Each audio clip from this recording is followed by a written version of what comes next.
Morning, everybody. Welcome to our latest podcast on with the Asia Center and the Bastion. Our focus today is on internet shutdowns in India and how widespread they are. We're joined today by Radhika Jalani. She leads the Internet Shutdowns program at the Software Freedom Legal Center in India, and by Shailak Maknoon. He's a journalist and researcher in Kashmir, and by Ranju Dodam, who is a journalist in Itanagar in Arunachal Pradesh. Welcome, everybody. Thank you so much for making the time. I want to start today with Radhika. Radhika, if you can give us the lay of the land, since this is your area of research. How bad are internet shutdowns in India, and where does the country run globally on this, not very gratifying thing? So India is the internet shutdowns capital of the world. We have 70. So the 2021 data is still yet to come in completely. But till 2022, we can easily say that India had 70% more shutdowns than the rest of the world. Certain countries which are after India, and like there's a huge margin, were Myanmar, Yemen, Pakistan, countries which do not have a very good track record of democracy. And so as you know, that we maintain an internet shutdowns tracker. Till date, we have documented 553 shutdowns from 2012. Out of these 553 shutdowns, 319 are in Jammu and Kashmir. And this is when Jammu and Kashmir had like one of the largest internet blackouts, where mobile internet, Wi-Fi, and even corporate lines went out around 5th August 2019. And, even now we keep hearing of reports that they of course have the maximum number of shutdowns even now. Like internet, there is hardly a week which goes by where internet isn't shut down. But we keep hearing, like, there have been multiple news reports that in downtown Srinagar, internet is snapped almost, I think, every day towards the evening. Shehlat, I think, can obviously tell us much more about it. But to give you like a picture of it, we have various reasons why internet has shut down in India. A lot of times, like the most popular reason that's given by the government is that they want to stop rumor mongering over social media, over WhatsApp, and that's why but there are other reasons as well. We've seen like a growing trend of internet shutdowns to prevent cheating in exams. Rajasthan tops that. Rajasthan, even Arunachal Pradesh for that matter, loves shutting down the internet to prevent cheating in, exams, because of course it's a matter of public emergency and public safety, as given in our rules. We are governed by something called the Temporary Suspension of Telecom Services Rule, which were notified in 2017, prior to which Section 144 of CRPC was used. But even after the notification of the 2017 rules, we still have a number of internet shutdowns taking place under Section 144. And of course, there are major procedural lapses even under the temporary suspension rules. At SFLC.in, we have, filed litigations. We filed one in Calcutta High Court, and we always file something called applications under the Right to Information Act. For each shutdown, we try to get information, try to get the copy of the order. But except Rajasthan, orders are not very forthcoming. There are barely any orders that we receive. There was a major judgment which came in 2020, January, called Anuradha Bhasin versus Union of India, which laid down the law of the land when it comes to internet shutdowns. The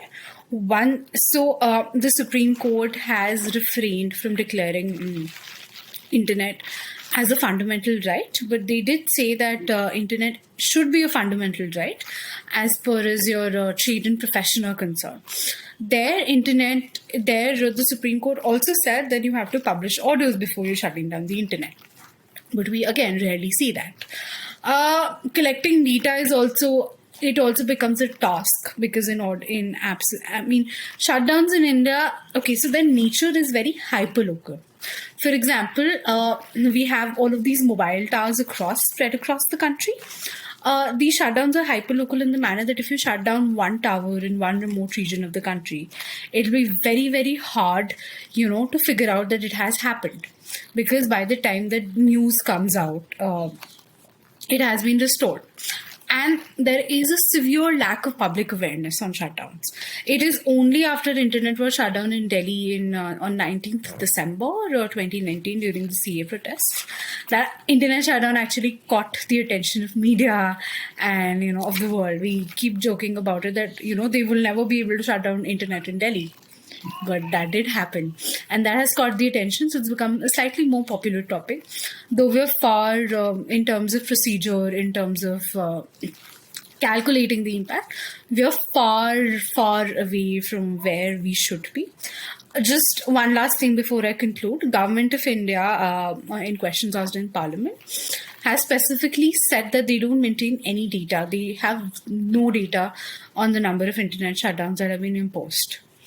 And it comes to organizations like SFLC and other organizations which are working in this space to document these shutdowns, because documenting is the first space to advocating against it. The IT committee recently came out with a report where they strongly condoned non-maintenance of data, procedures under the temporary suspension rules, a lack of a standard operating procedure when it comes to shutdown. Radhika, you mentioned the 2017 notification. What was the point of that?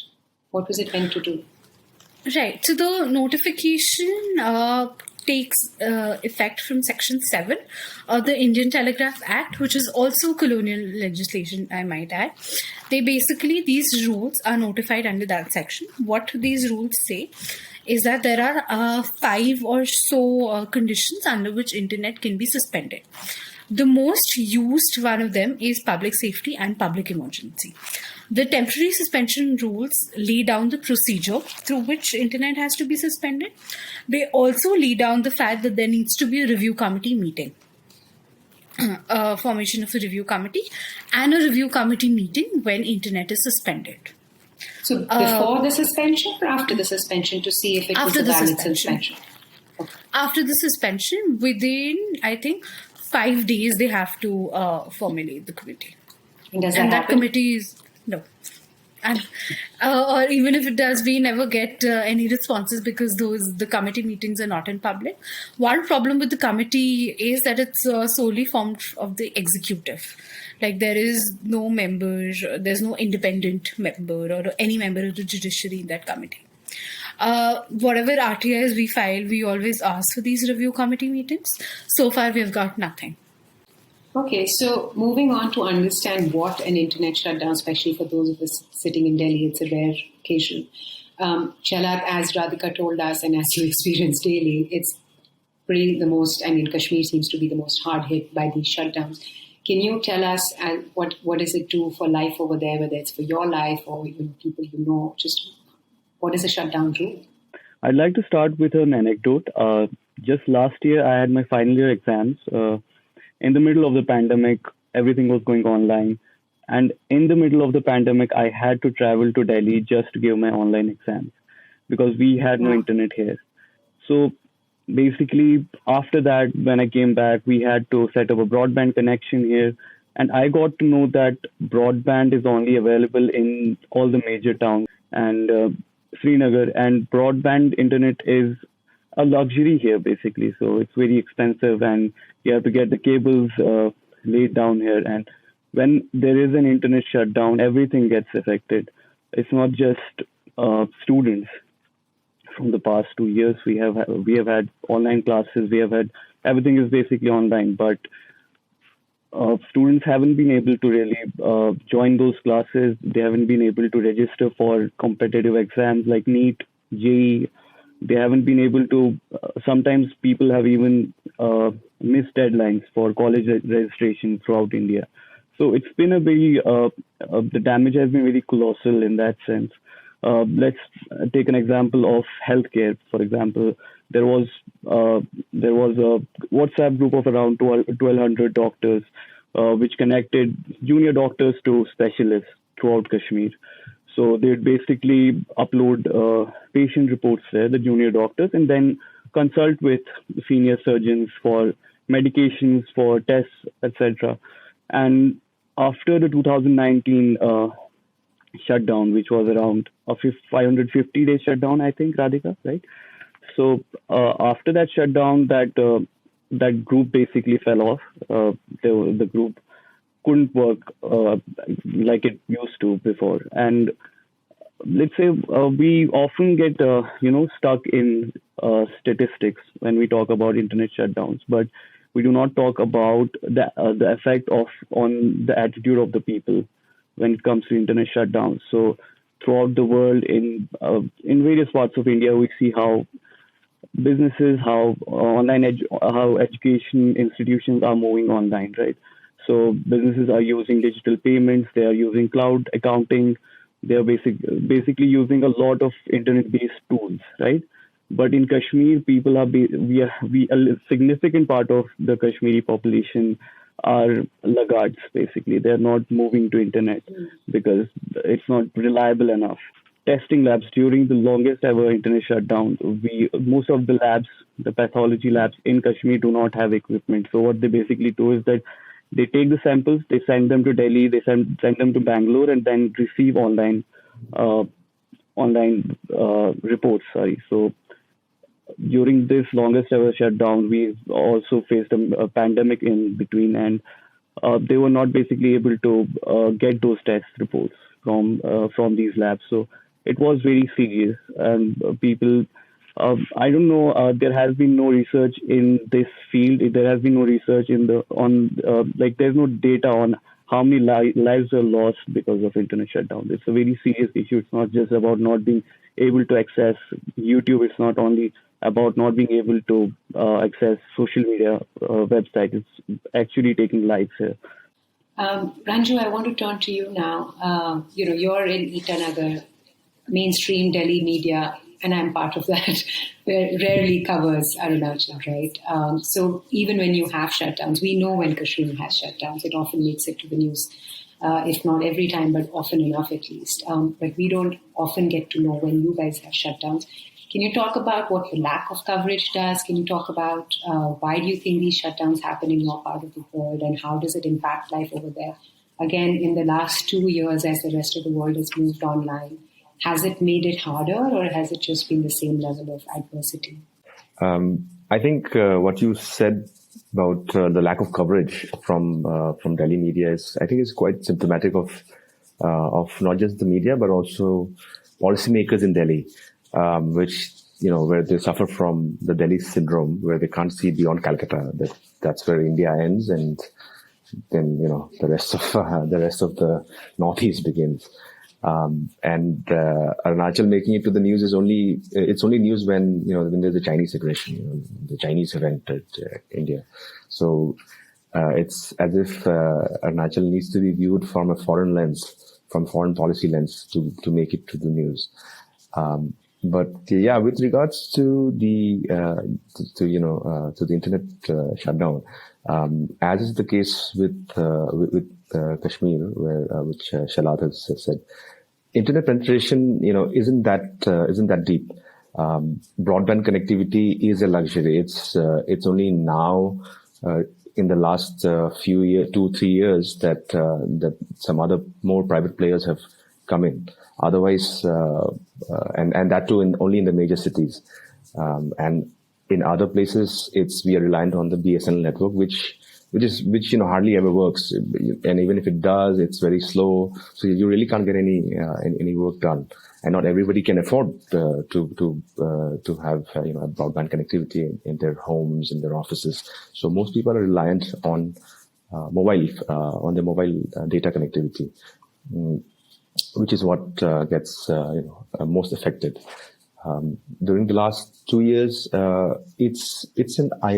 think it's quite a weird situation when it comes to Arunachal, at least, that a lot of businesses in the towns and the cities, in the urban centers, have actually moved to digital payments, digital payment methods. Even my neighborhood local butcher shop lady And most of our, and unlike the rest of India, in the Northeast, most of our butchers tend to be women, our tribal indigenous women who are, who sell the meat. And even they have, QR codes hanging from their counters. So it's ironic and it's funny that that so many people, so many businesses have moved to online modes of business, but that's again confined to to the larger towns, to the cities, and maybe some of the district headquarters. You go to the villages. I go to my village. I can't even make a phone call. It's now that the last time I was there last month, I was so happy to see that there's an Airtel tower coming up. But then I was told by my cousin that the tower has come up, but the main dispatcher or whatever it's called, that hasn't been set up yet. So even if we have the tower, it's not that it's still not working. So so that takes a lot of time. With regards, if you want me to say specifically to how it's affected these internet shutdowns, it's obviously people are not happy about it. Everyone's upset because we are so reliant on the internet for our communication, for our businesses, and for even for our entertainment. A lot of us don't know what to do when there's people get anxiety these days if they're not constantly texting somebody on WhatsApp or forwarding things and watching videos on Facebook. But those are I think those are still trivial things. I think what really matters is how businesses get affected. Ranju, you mentioned most people are dependent upon mobile internet because that is what people generally use. Can you just talk about yourself, for instance? You're a journalist. Especially last couple of years, Arunachal has been a hot news story from a international political, geopolitical point of view, right? Have you been able to work? How do you work if you don't have internet for days on end? And what do you do? So not having internet, I think for us in Arunachal at least, we need to look at it from 2 points of view. One is how and when the internet shutdowns are ordered by the government, which adversely affects your movement. I have Wi-Fi at home, I have broadband at home, so I can stay connected. But if I have to go out and do the actual reporting on the ground, how do I get updates? Your phone is where not do I working. get the information from? Yeah, exactly. And the other thing is because we are reliant mostly on mobile internet, and like I said, it's not as if that mobile internet penetration is also not very deep. So even when we go to some remote places, you have to go there, talk to the people, talk to the officials, get a ground reality check, and then come back 2 days later. Then you file the stories, and sometimes by that time the news becomes stale, and the audience's hunger and desire to consume that news itself dies down. So for us as journalists, it's a major hurdle. Which is probably why I have shifted from doing breaking reports and ground reports to I'll do a detailed feature article which which is hopefully people will still consume it. So for me, that's the workaround. But I think that's not an option that just should be available for everyone. Sometimes you do need to report on issues as they happen. But what do you do when the internet has been shut down? What do you do when there is no internet? So you mentioned a lot of small businesses like your neighborhood butcher or others have switched to digital payments. So when there's a shutdown, you can't do that either, and the whole goal of Digital India gets defeated immediately, I guess. Absolutely, that's a major hurdle, and because we live in small, in comparatively smaller towns, even though Itanagar is designated as an urban city, it's still much smaller than so many other places, even in comparison to Assam. Guwahati is a major city. Now you can't club Itanagar in the same bracket as being in that type of a city. So we are dependent on cash, and ATMs. It's not that the ATMs have a lot of cash in them. There are long queues, and cash runs out. So what do you do then? That's when you need to move to a the digital platform. Radhika, can you talk to us a little bit about the law? I mean, does India need so many shutdowns, or is it just a knee-jerk reaction and it's a very loosey-goosey sort of process that lets it happen? Is there a way to improve the situation? I mean, to be the worst in the world, to be followed only by Yemen, it's quite sad. Yeah. Megha, to answer your question very precisely, absolutely not. We don't need these shutdowns. We really need to understand that shutdowns are not just, internet is not just social media.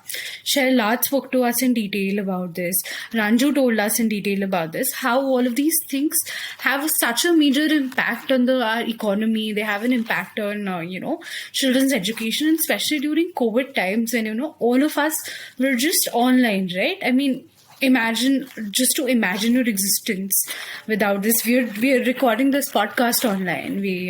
None of us can physically meet. All of us, right now, everybody that you talk to is recovering from Omicron and has got Omicron, or somebody they know has Omicron. Right.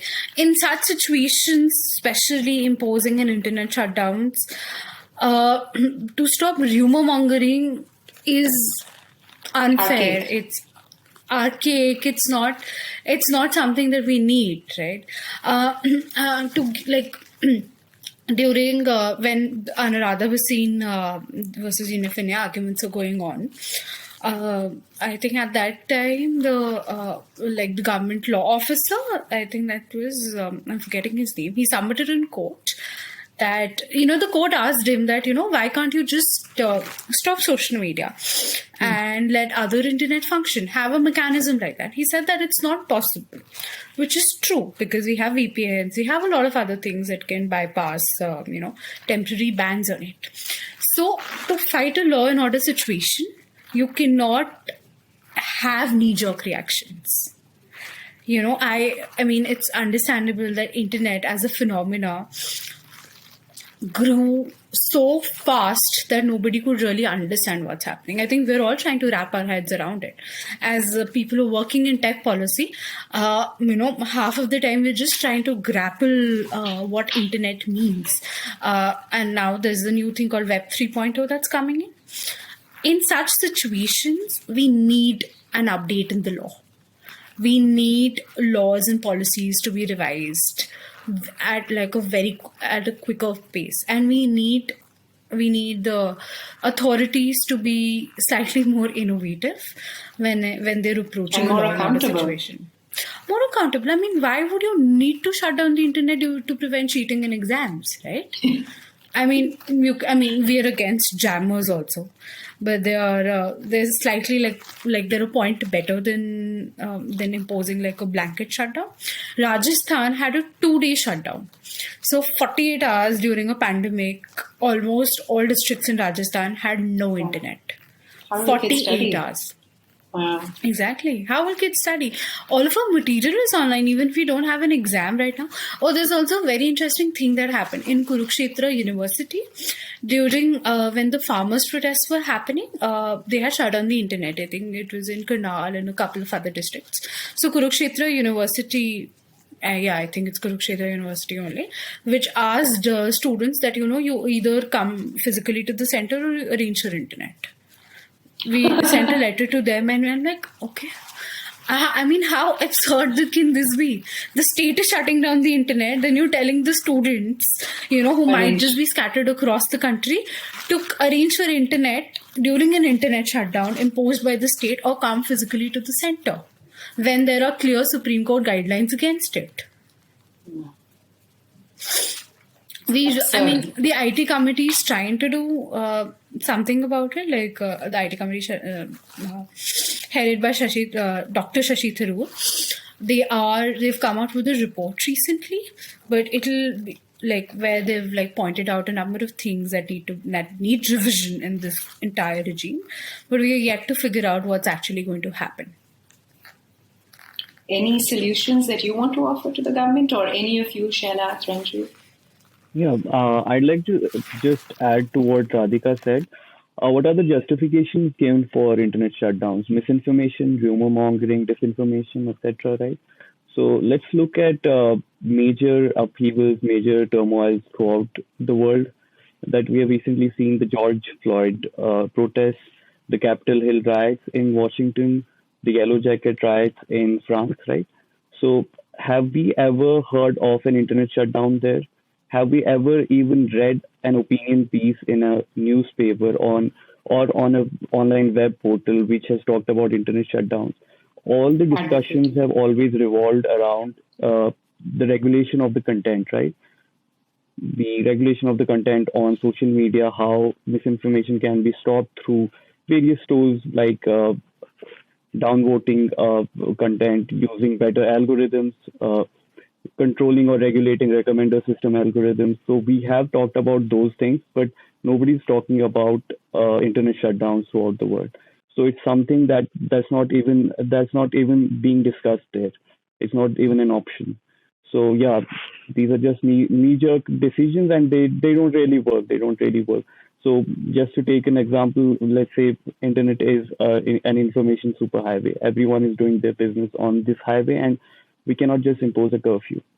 Also, Ranju comes from Arunachal Pradesh. I come from Kashmir. We are from conflict zones. We need internet to share our stories. George Floyd's story got international traction because that video got out, right, through the internet. So we have thousands of George Floyds here. We have thousands of such stories, and those stories cannot come out if there are internet shutdowns.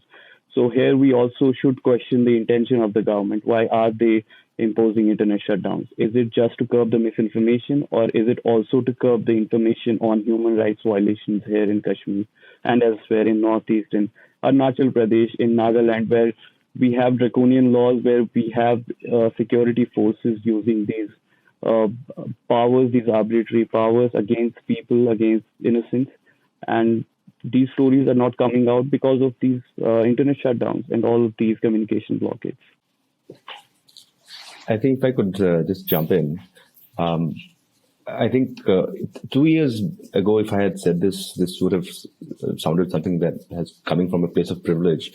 But I think as we stayed holed up in our homes, indoors, not being able to meet people, not being able to go to work even, I think I feel that internet connectivity, access to internet is and should be a basic human right. It should be enshrined in the Constitution that access to information. It's not just as Shailat has said, it's not just social media. It's not just entertainment. It's access to information that the internet provides, and to have that taken away for a variety of reasons, for whatever the reasons may be. In Arunachal, it's mostly for to check cheating during public service examinations.